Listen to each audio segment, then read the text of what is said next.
Hello दोस्तों, मैं हूं प्रदीप और आज की इस वीडियो में हम आपको जानकारी देंगे कि विभिन्न फलों को छत्तीसगढ़ी भाषा में क्या कहा जाता है। दोस्तों, इससे पहले हमने जो वीडियो बनाया था उसमें बताया था कि सब्जियों को छत्तीसगढ़ी में क्या कहा जाता है, और एक और था जिसमें छत्तीसगढ़ की 36 भाजियों के बारे में हमने बताए थे। तो आप उन वीडियो को डिस्क्रिप्शन में जो लिंक दिए हैं उसमें जाकर के देख सकते हैं या आई बटन में क्लिक करके भी देख सकते हैं।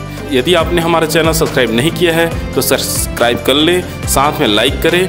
तो चलिए वीडियो में आगे बढ़ते हैं और जानते हैं कि छत्तीसगढ़ी भाषा में विभिन्न फलों को क्या कहा जाता है।